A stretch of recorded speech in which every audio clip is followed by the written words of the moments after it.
Sin micrófono no escuchan el Zoom, ¿no? Sí, queda ahí medio Bueno, con micrófono. sepan que puedo fallar. Bueno, buen día. Bienvenidos todos los que están virtuales. Pedimos disculpas por la demora. Tuvimos algunos inconvenientes técnicos, como habrán notado en la pantalla, pero ya está solucionado. Bueno, vamos a presentar el contenido de hoy. La unidad 5 nos va a traer un paciente. Están todos los integrantes en la lista. La doctora Carolina Ordóñez va a empezar. Nos va a contar. La idea es que sea interactivo, que todos participen. Por Zoom pueden escribir en el chat. Claro. Bueno, la idea es presentar un caso clínico. Nuestra paciente, ahí va. Bueno, es una paciente femenina de 5 años que consulta a la guardia y al interrogatorio lo que refiere, y la madre es una astenia de 2 semanas de evolución, presentando también asociado a esto una mirada cansada y una alteración en cambios en la voz que lo refiere como una voz gangosa, agregando en los últimos días de evolución alteración para la deglución tanto a sólidos como a líquidos. En estos 15 días la madre consultó en varias oportunidades por guardia e incluso la valoraron por otorrino, y con diagnóstico de una hipertrofia amigdalina se le indicó un tratamiento con betametasona sin presentar mejoría en sus síntomas. En los últimos 4 días de evolución presentó unas deposiciones desligadas asociadas a un único registro febril. Hasta acá con la paciente, si la recibiesen por guardia, ¿qué les gustaría preguntarle al interrogatorio o saber?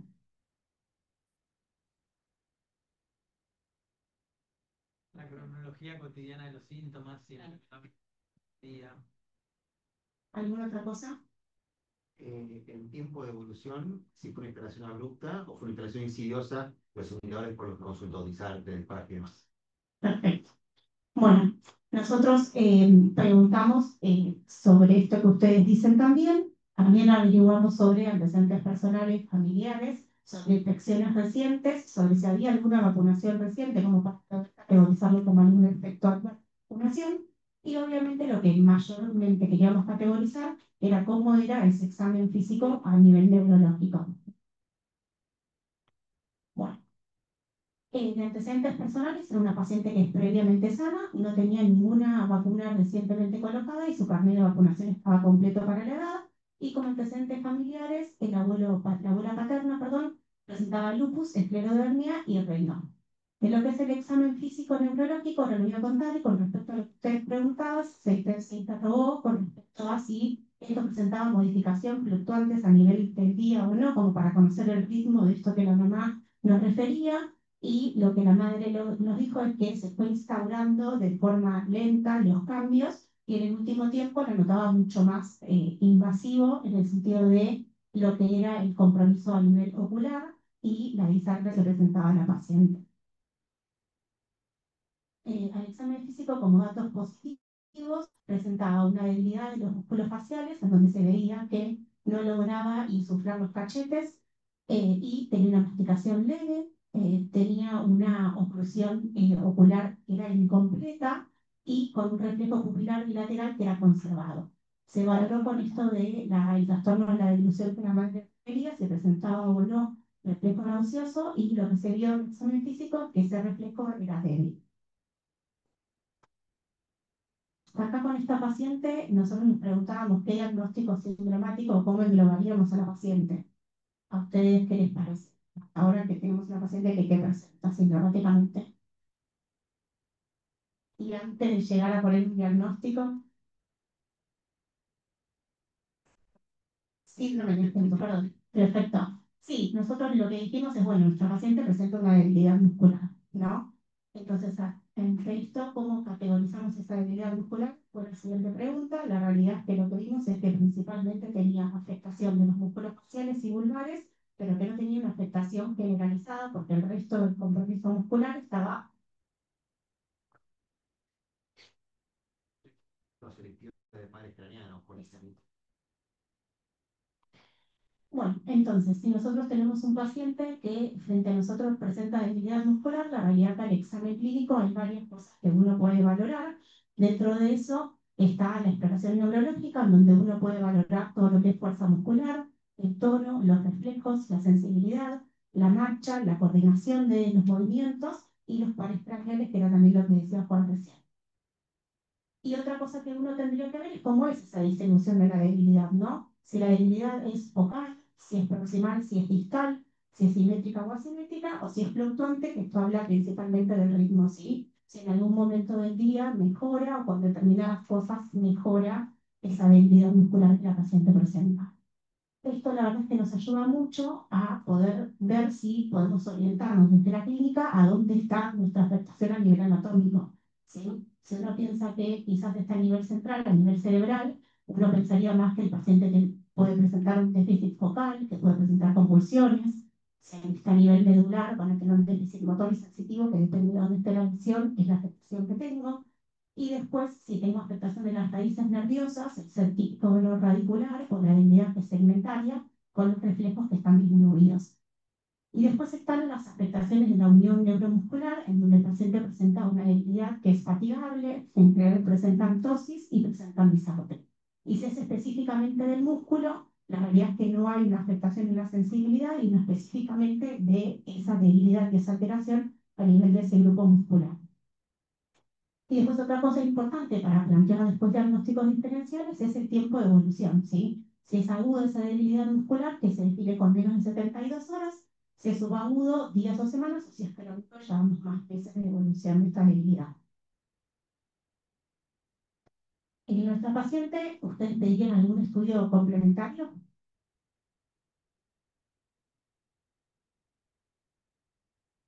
¿Qué pedirían? Yo creo que voy a hacer un laboratorio completo con enzimas musculares y sobre todo, parece que para empezar, una neuroimagen de mejor resolución posible que implique la visualización del tronco, así que sea una resonancia nuclear magnética para empezar. Perfecto. Bueno, sí, se hizo un laboratorio, sí. La realidad es que en el laboratorio se vio un leve aumento de los blancos con 18.700 blancos totales, con una fórmula repartida, 48% de segmentados, 43% de linfocitos, una hemoglobina de 12,9, 368.000 plaquetas. Se le pidió una función renal y una función hepática que fueron normales, una PCR como reactante de infección que fue de 1,2, o sea, bajita, y una CPK de 46 dentro de límites normales, que nos permite medir, obviamente, la valoración muscular. Y se hizo una resonancia con y sin contrastes que se informó como dentro de límites normales. También se le hizo una radiografía de tórax que fue normal. Bueno, hasta acá la realidad es que teniendo un poco de lo que vemos del laboratorio y de la clínica, uno podría decir, ¿está alguna disfunción de la unión neuromuscular a una miopatía? ¿Sí? La realidad es que nuestra paciente tenía una CPK normal, eso nos alejó un poco de la miopatía, también no presentaba determinadas cosas como las contracciones musculares, que son como bien características más de la miopatía, y sí presentaba la tosis, la disartria, que nos hace pensar más en alguna afectación de la unión neuromuscular. Así que nos orientamos más como para ese lado. Obviamente, en el manejo inicial de la sala, a la paciente se le contraindicó la vía oral con estos trastornos en la difusión que tenía, se le puso un aporte nutricional por sonda nasogástrica, se le fue haciendo controles de los signos vitales y un control principalmente de la vía aérea para ver si había progresionado o no esta debilidad muscular que llegara a comprometer los músculos respiratorios. Y se hizo la valoración inicial por el servicio de neurología. En neurología, como datos positivos, lo que informaron es una tosis palpebral bilateral, sinoftalmoplejía con un reflejo pupilar que estaba conservado. En los músculos faciales se vio que no frunce el ceño, que no logra inflar las mejillas y que tiene una debilidad en la fuerza muscular. El reflejo nauseoso débil, que era también lo que se había valorado por Juan, y se valoró la fuerza de los miembros, en donde tenía una fuerza conservada, con un tono y un trofismo conservados, con los reflejos conservados, y las maniobras de patibilidad en nuestra paciente fueron negativas, o no eran muy claras, y no presentó ni clonus y ni Babinski. Sí, hermano. Esta es la paciente cuando ingresa.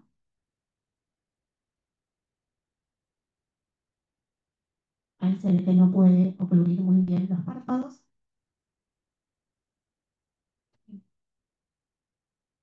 El cruce del ceño que tampoco se puede ver bien. Los cachetes.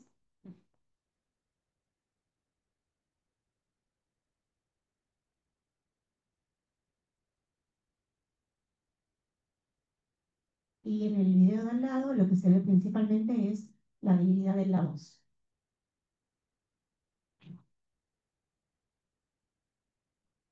No sé si se escucha bien.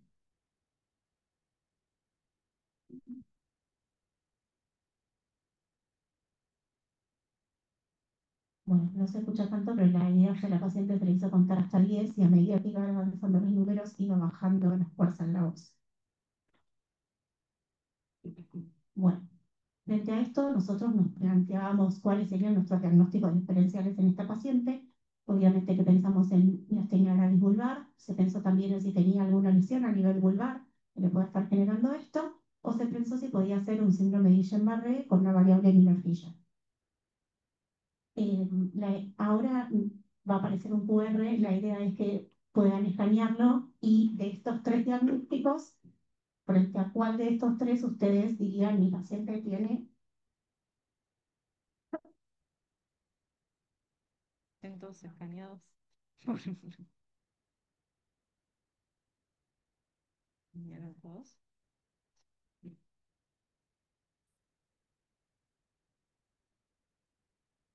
Tengo que salir un cachito, sí. Está todo controlado. No.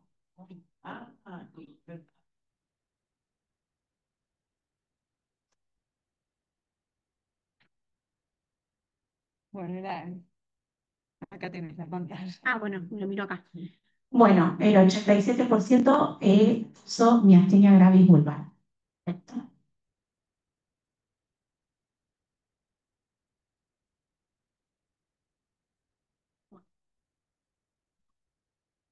¿Qué cosas? No. Ya pensamos. ¿Qué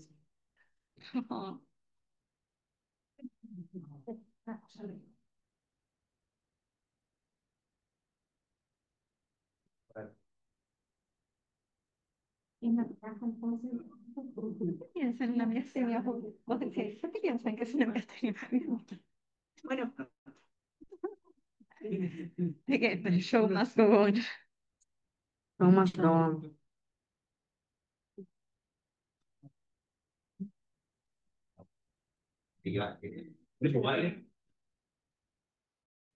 Ya sabemos lo que pasa. Hay que comentar con el HDMI y ahí sí, por favor, no. Mucho mío. Está descargando la presentación por los videos. Conectado a la 3. El HDMI a la 3. ¿Ya está? ¿Listo? Sí, ya está. Bueno, Muy bien, ya está. está muy bien, nosotros también nos orientamos más a miastenia gravis vulvar. La realidad es que me pareció que estaba bueno poder comparar por qué uno, o sea, un diagnóstico versus el otro, ¿sí? Y la realidad es que cuando uno plantea estos diagnósticos, lo que hay que ver es un poco el curso de los síntomas, el patrón de la debilidad, cómo es la afectación facial y cómo es el examen neurológico del paciente, ¿sí? La miastenia gravis, los síntomas o sea, el curso de los síntomas es subagudo y es fluctuante, esto de que tiene un ritmo de que quizás mejora cuando el paciente descansa, o al principio del día y empeora al final del día. Y después el patrón de la debilidad, que es fatigable, el uso repetitivo, es fatigable. Nuestra paciente, la verdad que eso era algo que no era tan claro, que lo hablábamos con Javi, y no era lo más claro, pero es bien característico de la miastenia, eso como para tenerlo en cuenta también. Y el tema de la afectación facial, nuestra paciente presentaba disartria, presentaba disfagia y no tenía parálisis facial franca. El examen neurológico, los reflejos eran normales, la sensibilidad normal y no presentaba fasciculaciones. En cambio, si uno va a pensar en una lesión vulvar o en un Guillain-Barré, ve que el curso es distinto. La lesión vulvar, el curso suele ser de la enfermedad más progresivo o crónico. Hay una debilidad que suele ser asimétrica, o sea, espasticidad. Cuando hay afectación facial, la debilidad o sea, la parte superior facial está preservada, ¿sí? Y lo que se ve es que no hay fatibilidad en el examen físico, los reflejos están aumentados, la sensibilidad es normal y pueden tener o no fasciculaciones. Y con respecto al Guillain-Barré, el curso es más bien agudo, y la debilidad es simétrica y es ascendente. Cuando hay afectación facial, hay oftalmología, hay ataxia y arreflexia, que sería específicamente para el Miller-Fisher. Exactamente, y el examen neurológico lo que se ve son principalmente los reflejos están abolidos y la sensibilidad puede estar afectada.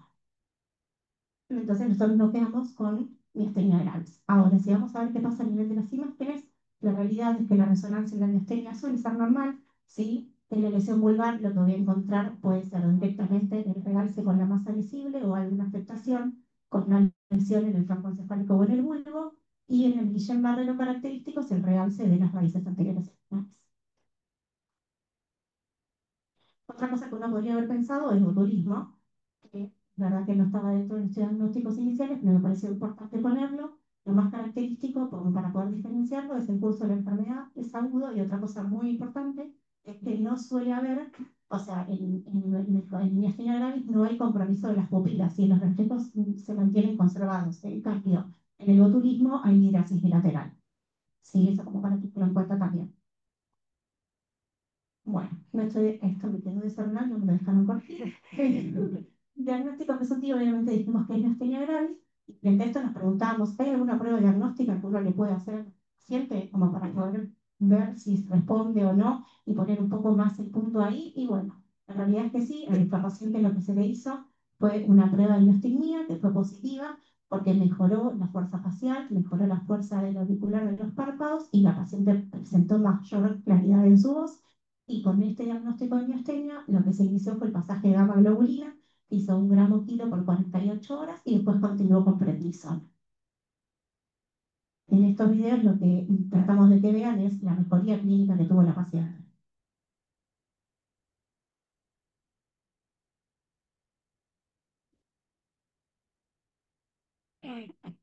Se mantiene mucho más cerrado en mis párpados, la sonrisa mucho más franca y frunce el ceja.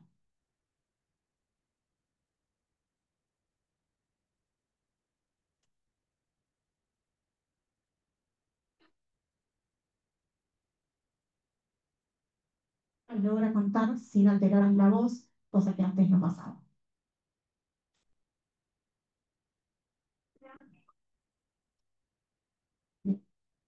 Bueno, ahora lo que decimos es que nuestra paciente tiene miastenia gravis, ¿no? Con esto hay algunos estudios que pedirían.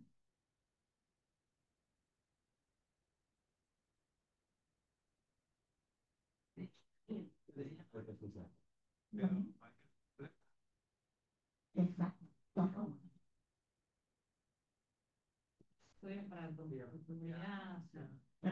Por la asociación de sobre canal. Bien. Bueno, sí, nosotros lo que planteamos es pedir un ataque de tórax a nuestro paciente, también hacer una prueba funcional respiratoria para ver si había debilidad o no en los músculos respiratorios, pedir un perfil tiroideo, que recordarse que esto va con anticuerpos, y no solamente TSH, T4 libre, sino con anticuerpos, porque es lo que principalmente necesitamos. Se le pidió complementos, C3, C4, FAN, y después lo que se planteó es qué anticuerpos pedirle, ¿no? Sabemos que para miastenia están los SACRA, están los antimás y están el LRP4. La realidad es que nosotros empezamos pidiendo ACRA, ¿sí? Bueno, el perfil tiroideo de nuestra paciente fue normal, el C3T4 también, FAN fue positivo con un patrón nuclear que fue moteado, se le hizo un pico flujo, perdón, como funcional respiratorio, fue normal, y la carga de tórax se informó como dentro de límites normales. A nuestra paciente se le otorgó el egreso con piridostigmina y con meprednisona y su seguimiento por neurología. Esto no voy a hablar tanto, pero es un poco como para tocar miastenia, ¿sí? La realidad es que, como sabemos, la miastenia gravis es una enfermedad que está mediada por anticuerpos, que lo que hace es afectar principalmente a la placa terminal postsináptica, que lo característico que dijimos es que tienen debilidad que es fatigable y que es fluctuante, ¿sí? Y después lo que tenemos son las dos grandes presentaciones que puede tener, que sea ocular o que sea generalizada, ¿sí? La ocular, principalmente, obviamente, compromete a todos los músculos orbitarios y los pacientes presentan tosis, estrabismo y diplopía. Y lo que sí es importante acordarnos, como les dije antes, que no tiene afectación pupilar. Si hay afectación pupilar, hay que buscar otros diagnósticos diferenciales. Y con respecto a la miastenia gravis generalizada, lo que se sabe es que entre el 8 al 49% de los pacientes que tienen miastenia gravis ocular pueden generalizarlo, y que esto se da con mayor frecuencia a mayor edad de debut. Y después lo que hay que tener en cuenta en la generalizada, porque es lo que le aumenta la mortalidad, es la afectación de los músculos respiratorios. Entonces, para el diagnóstico, principalmente uno se basa en la clínica, pero después hay exámenes complementarios que nos ayudan, que pueden ser serológicos, electrofisiológicos, o incluso test de pruebas diagnósticas, farmacológicas o clínicas.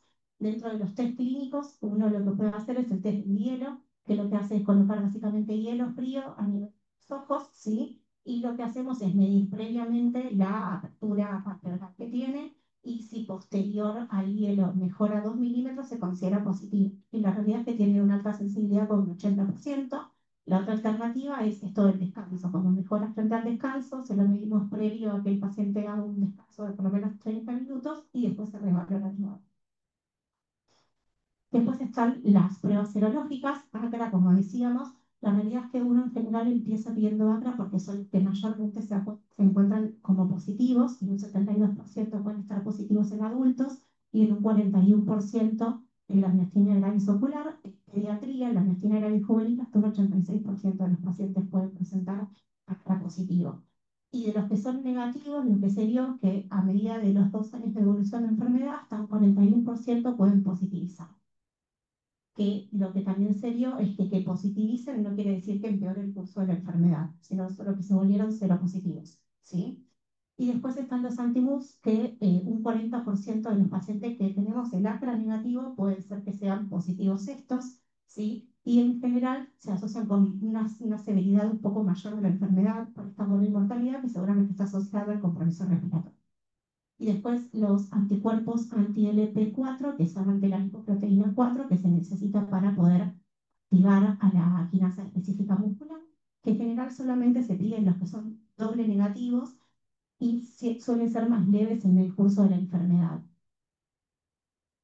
Y después están los test de los fármacos, que es el que se hizo en nuestra paciente, que es el de la epidiotimina, donde se le va indicando dosis de epidiotimina con movimiento progresivo y se valora la respuesta a esto. Lo más importante para tener en cuenta esto cuando lo hacemos en la sala es los controles clínicos que uno tiene que tener.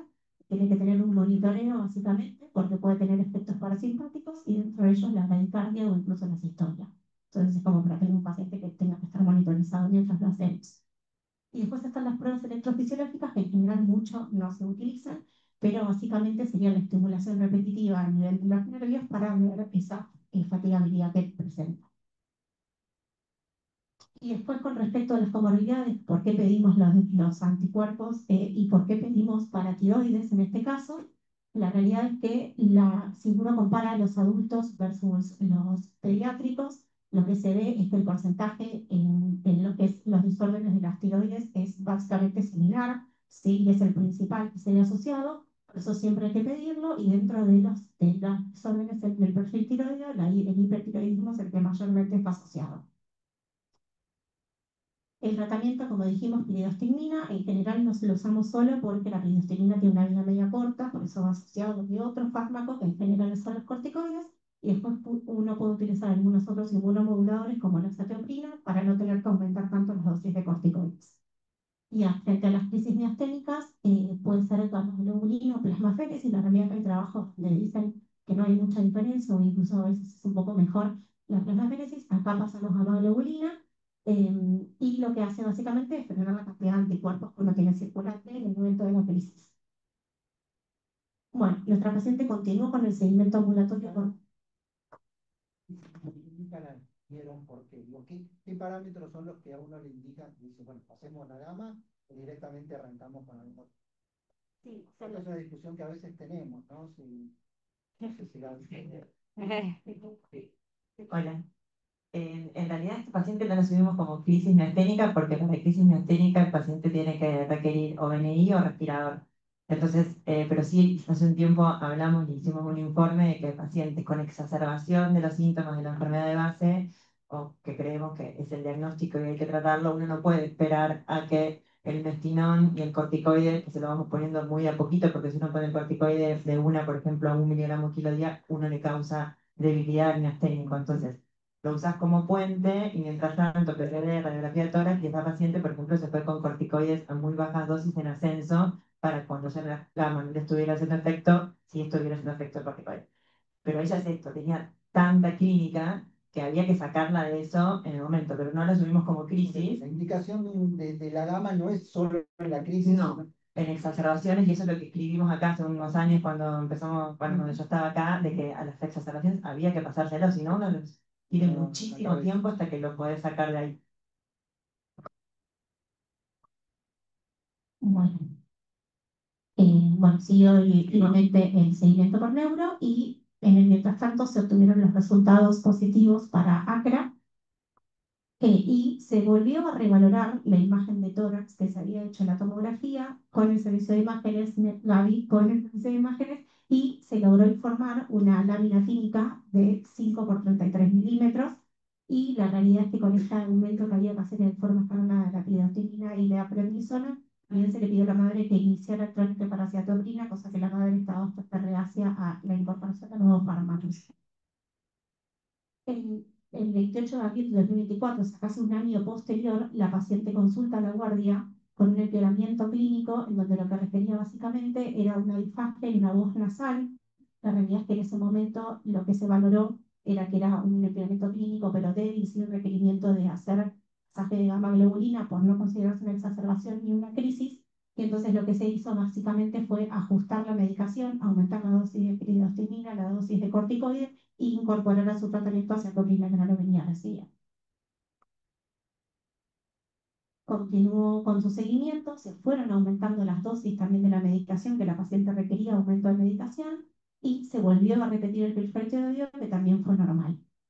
Y casi al año, porque es en febrero del 2025, la paciente vuelve a tener una consulta a la guardia, ahora sí, con una exacerbación de los síntomas síntomas de base, donde presentaba 24 horas de disfagia frente a sólidos, disartria y voz nasal, sin haber realizado ningún cambio ni olvidos en la medicación, y su último control había sido hace 2 meses por el servicio de neurología.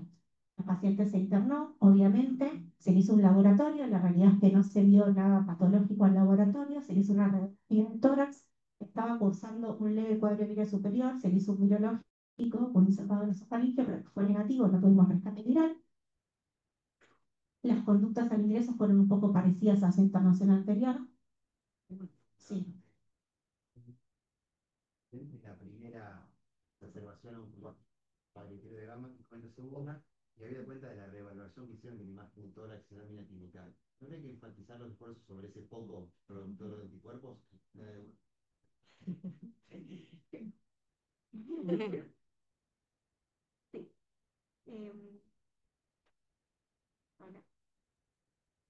¿Vale? Bueno, frente a una crisis barra exacerbación, en realidad en este caso se volvió a pasar gamma globulina, hubo mejoría clínica, se le volvió a hacer por las dudas un funcional respiratorio para ver que no crece debilidad muscular respiratoria, que fue normal.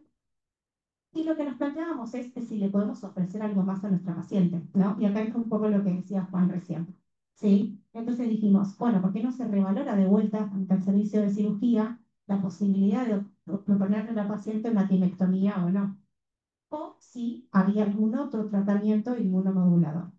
¿Sí? La realidad es que, ahora le voy a dar la palabra a Gaby, que es mal especialista, pero la timectomía es algo que es difícil tomar la decisión, ¿sí? Podría mejorar los síntomas clínicos, lo que se sabe es que principalmente mejoran los pacientes que o tienen mejor efectividad los que son seropositivos, ¿sí? Entonces nuestra paciente era una candidata también por eso, también por la imagen que ahora después la van a ver, que se ve en timo, ¿sí? Y lo que nos permite es, frente a pacientes que requieren ir aumentando todo el tiempo la dosis de los fármacos, no llegar a eso, ¿sí? Y poder bajar un poco los síntomas con la timectomía. Pero bueno, te paso la palabra. Gracias. No sé, me gustaría decir un montón de cosas, pero obvio sé que tengo que ser media sintética, pero a mí en particular mi astenia gravis me encanta, pero creo que tiene como lo distinto de algunas enfermedades. Si bien hay guías y protocolos que seguir, esto tiene una parte igual de muy artesanal realmente, donde uno tiene que decidir realmente en qué momento hago tal o cual cosa o espero. También creo que eso también te lo va dando cuando más pacientes seguís. Pero esta nena con la tomo, por ejemplo, la pregunta que me hiciste, Juan, esa estaba informada como una tomo al principio normal. También de este paciente yo aprendí, y me pasó con otros pacientes, es que quizás van a perder el ojo, el timo, y yo voy a verla realmente con el especialista. Y cuando me dicen tiene una lámina, pero bueno, es algo muy chiquitito, y esta nena había tenido una exacerbación, dije, esa lámina, justamente como dijiste, es chiquita, pero ya tiene 5 años y podría no tener nada de timo. y era ACRA positivo, porque bien como dijo Caro, los que no son ACRA positivos no está tan claro qué es lo que hay que hacer con el timo, pero el paciente que es ACRA positivo, antes de vos seguir escalando, tenés que sacar el timo. Ahora, si el paciente así todo no mejora, obvio que seguís escalando, imagínate que esta paciente ya tenía corticoides, hacía teoprina, pero ya tenía que pensar en un biológico, y el timo seguía estando ahí. Entonces, obviamente, no sé igual te fue bueno contar, pero así que sí. Ok, pero esta paciente dijimos, obviamente no podemos seguir teniendo el interrogante y en realidad ya está, y hay muchas publicaciones donde ya sabemos que quizás en otros países donde pueden tener acceso a medicaciones de alto costo más fácil que nosotros, quizás a veces prueban con se inicia tratamiento con un biológico, pero en un paciente que ya a esta edad tiene timo, ni hablar, por ejemplo, otros pacientes adolescentes que le hemos encontrado timos pero enormes, de 16 años, 15 años, estos pacientes las tenemos que timectomizar y justamente súper precoz, no esperamos, y si por ejemplo está con destino y está bien, o está regular, y ya es adolescente, sabemos que no se va a comportar como cuando son más chicos, que quizás a veces tienen mejor evolución, se timectomizan sin esperar, porque justamente ya está demostrado que tienen mejor pronóstico, digamos, a largo plazo en cuanto a menos exacerbaciones, de que quizás esta niña no hubiese llegado a una exacerbación, y en la escala de calidad de vida que nosotros le preguntamos en 8 ítems de si tiene tos, si es diaria, o si no es diaria, si ve doble, si siempre no, o sea, como que nos lo va puntuando de 0 a 3, si tiene dificultad para lavarse el pelo, o si de cepillarse los dientes, si tiene que hacerlo de una, o si tiene que parar, si tiene que tomar 2 descansos, o la vía oral, cómo está, si está todo ok, o hasta llegar a sonda, y eso bueno, se va puntuando, y esa calidad, ese puntaje de actividades de la vida diaria también en los pacientes timectomizados mejora. Lo que, por ejemplo, yo le contaba a Caro, que nosotros también tendríamos que escribir nuestra propia experiencia acá desde 4 años, digamos que puedo decir que los tengo como bien registrados. Tenemos, no hice todavía la tarea de fijarme cuántos miasténicos, pero miasténicos vamos a tener, por decir así un número, deben estar cerca de 30, pero en 6 le hicimos timectomía y 2 ahora ya están presentados al doctor Fronteras para que los timectomice.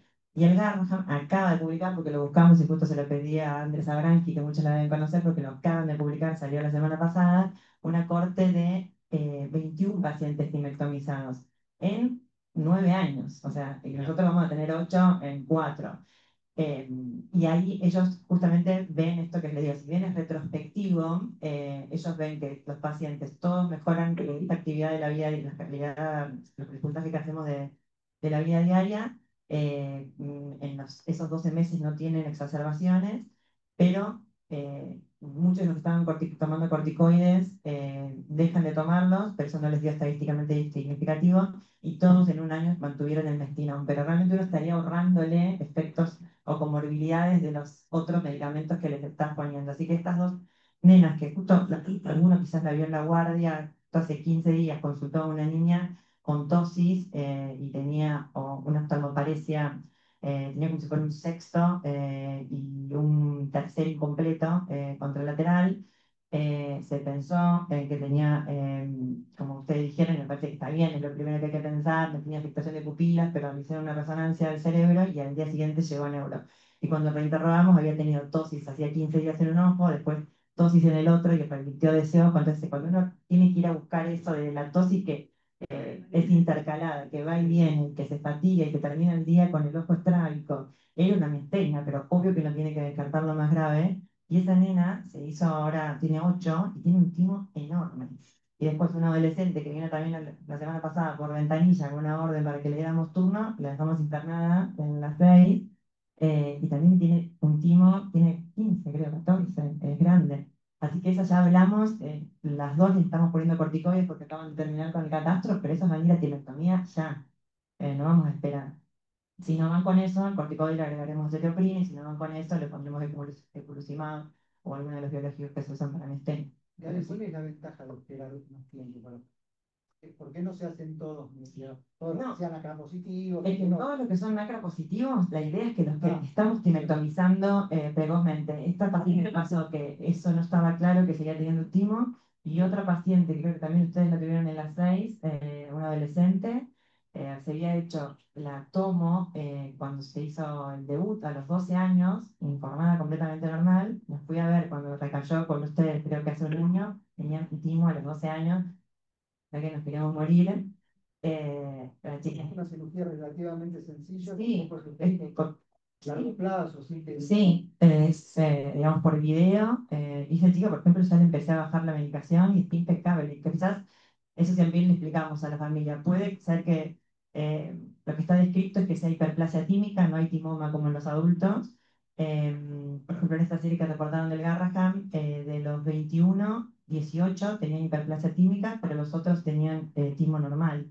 Pero la verdad que sí, la idea y lo que se está haciendo ya hace varios años es timectomizarlos de forma precoz, pero también a veces nos cuesta por todo lo que ya sabemos que es a nivel hospitalario. Esta paciente que ustedes tuvieron, adolescente, no se podía internar acá, tenía obra social y la cirugía no se podía hacer y se terminó haciendo con alguien que conocían los cirujanos de acá, porque también no quiere quedarse tranquilo de que va a tener la cirugía mínimamente invasiva y no va a tener una toracotomía.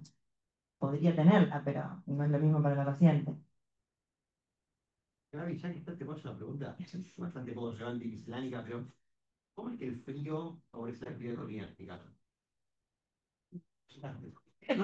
¿Cómo que el frío? Sí, como que el frío, digamos, mejora la actividad clínica, porque se supone, eso es lo que está escrito en el test del hielo y por eso uno lo hace, es que inhibe a la acetilcolinesterasa. Entonces, digamos, tenés más aceticolina en la brecha. Entonces, en un paciente que lo tiene Físico, es físico, sí.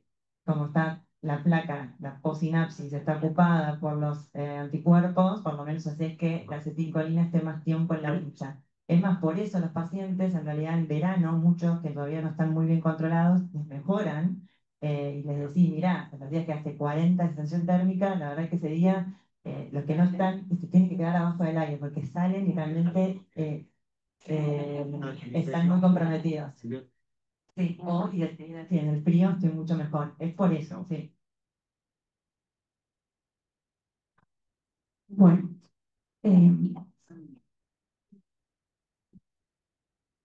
hacer el tomo también y si tienen uno, hacemos.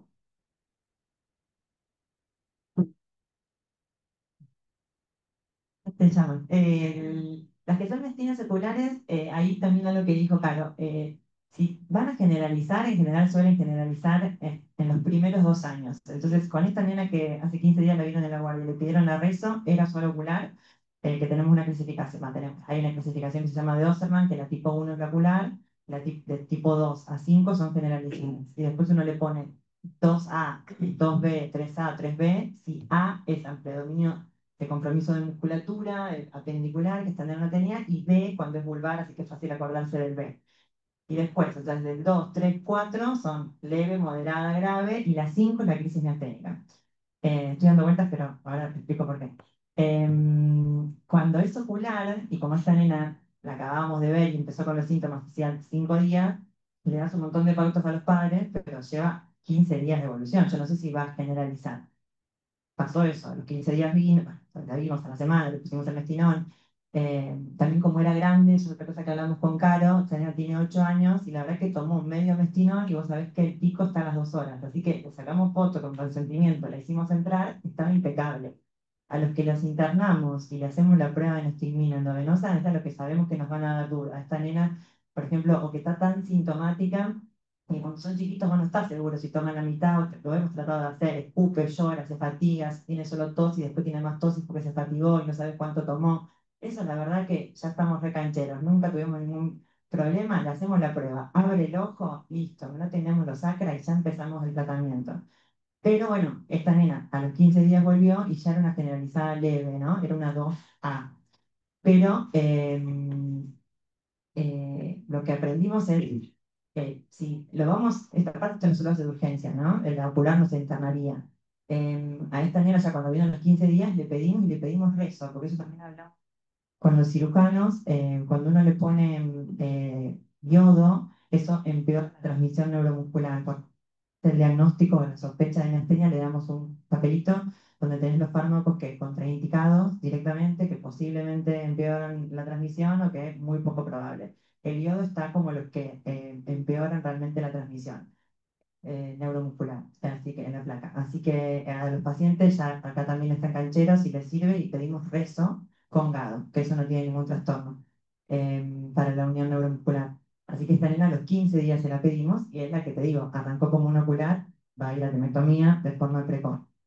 Si es solo ocular y ya viene de larga data, todo a veces espero para no, una tomo, su mamá le pediría para no irradiarla, pero por ejemplo yo tengo en el consultorio una ocular que la tengo solo con piriostigmina, que ya pasó un año y ante las cosas que tiene con fiebre, nunca le ven tos y nada, le pedí una cita para ver si negativizaban y siguen positivos. El nivel del título de ACRA no tiene que ver con la gravedad, pero digo, ya lleva más de un año o año y medio, sigue siendo ocular. Y ahora la vi la semana pasada y justo tuvo fiebre y tuvo un poco de tos. Y entonces le dije, mira, sin apuro, hagamos la rezo, porque todavía no llegamos a los 2 años y ya veo que generaliza y no sé si tiene timo o no. ¿Se la sacaría ahora el timo solo teniendo mestinón? No, pero si me estoy planteando ponerle corticoides porque de repente empeora y no me dan los turnos para hacer una rezo, le voy a hacer una tomo y antes de ponerle corticoides trataría de timectomizarla. Gracias, Gaby. Bueno, con nuestra paciente logramos que se pueda hacer la timectomía. Aprovechamos que la paciente había recibido gamma globulina y tratamos de hacerlo dentro de los 21 días de la gamma globulina para evitar posibles exacerbaciones de su enfermedad. Y se hizo la timectomía. La realidad es que lo que se vio es un timo un poco más grande, incluso de lo que estaba informado. Ahí van a ver cuando lo sacan, es más grande de lo que estaba informado.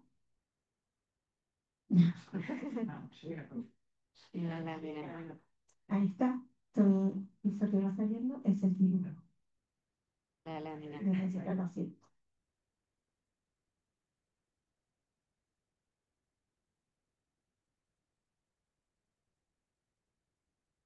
Sí. Bueno, y después lo que nos quedaba pendiente era ver la anatomía patológica del tipo que tiramos de nuestra paciente. La realidad es que era una imagen de 5 por 2 por 1,5 centímetros, o sea, un poco más grande de lo que se informaba en la tomografía. Al aspecto macroscópico y al aspecto microscópico, lo que se dio es la presencia de un tejido adiposo interpuesto con los corpúsculos de Hassel y aisladas calcificaciones. Como conclusiones fue timo normal, nuestra paciente no presentó hiperplasia, que quizás era lo que esperábamos porque es el porcentaje que más asociado se ve, pero bueno, nuestra paciente presentó un timo que fue completamente normal.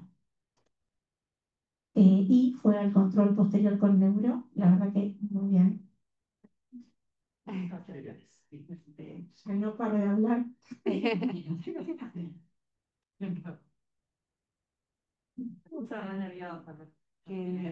Eso nada más.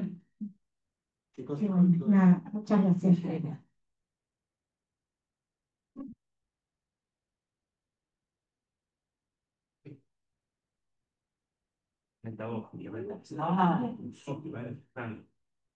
¿Es necesaria la prueba de creatinina?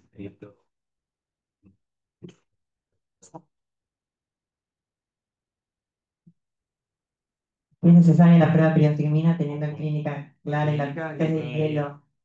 Eh, no, ya te digo, no todos lo hicimos. Por ejemplo, a esta nena que le habían pedido la rezo, le habían pensado primero como un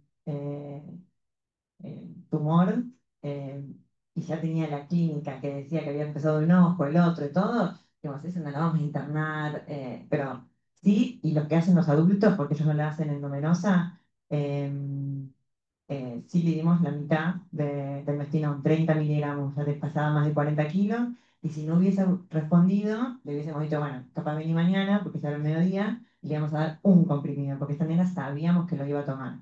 Siempre tratás de hacer la prueba farmacológica, si es súper clara, como esta nena que es impresionante, no la hicimos. Y sí la hacemos en los que vienen de 2 años, que vienen con tosis, que capaz te los ven un poco más tranquilos, y como decir, bueno, también es algo de que no tiene un signo de Bower claramente positivo, pero está como más tranquilo, y ahí se la hacemos endovenosa, el ojo se abre, la nena la ves como siempre, pero siempre tratamos de hacer una prueba farmacológica oral o endovenosa, porque los sacros los vamos a tener de acá a un montón de tiempo. Y ahí yo tengo otra pregunta. Y en este caso, la clínica bastante.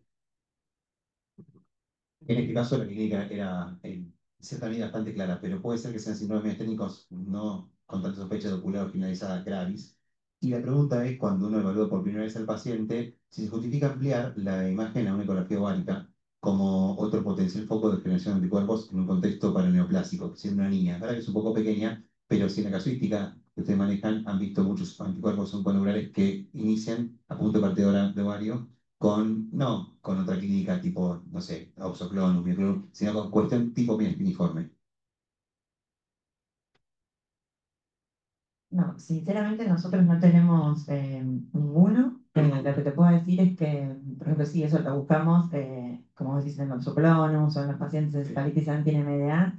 Yo creo que está reportado, pero en pacientes adultos. Sí, pero en pacientes adultos. Muy chiquita, 5 años. Sí, de los teratomas, claro, más adolescentes. Nosotros no tuvimos ninguno y no está dentro de nuestro protocolo de búsqueda inicial. Sí, quizás uno lo tendría que hacer. Pero no creo, pero. sí, no tenemos ninguno. Y por ejemplo, también a veces me preguntan si pedimos ACRA y MUS positivos. Por ejemplo, si esta paciente hubiese sido un paciente ya adolescente o adulto, lo primero que uno piensa cuando hay tanto compromiso vulvar, esa voz nasal que tenía, porque no solo que como que la voz se le iba apagando, sino que tenía una voz muy gangosa, muy nasal, esa que se cansaba cuando masticaba o que no podía tragar bien, que era todo lo vulvar, y la debilidad en la lengua, eso es bien de los antimus. Pero en pediatría siempre es más frecuente los acra, y también otra vez por tema de costos también uno va a tirar a los dos a la vez porque no hay concomitancia, pero hay un caso reportado de algo extraño que en el team y pasó de ser acra a ser mus, o sea, quería ser miasténico sí o sí. Pero después no hay concomitancia de anticuerpos, entonces siempre pedimos los acra. Y lo otro también que me parece interesante, y no me lo preguntaron, pero yo lo digo porque me parece que está bueno, porque es algo que yo me he preguntado muchas veces, gamo, plasmaféresis, como lo sacra, el mecanismo de acción es que activan el complemento, en general les va perfecto con la gamoglobulina, y como los MUS tienen otro mecanismo de acción y es por IgG, les va mejor con la plasmaféresis, y estos enseguida uno los pone, por ejemplo, bajo efectos del rituximab, que como que, y si un paciente que uno ya sabe que es MUS, que vuelve al hospital no tenemos ninguno, tiene una exacerbación, a esos pacientes debería quedar bien escrito que esos van a ser lavado plasmático y no va a estar gastando la gama porque les va mucho mejor. Después, paciente acra, gama y plasmaféresis sería igual por lo que hay actualmente en la bibliografía. Gracias, Gaby.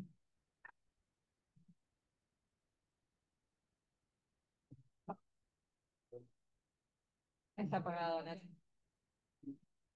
Muchas preguntas. Aprovechamos a la doctora Peretti, la especialista que todos valoramos mucho. Gracias, Gaby, por siempre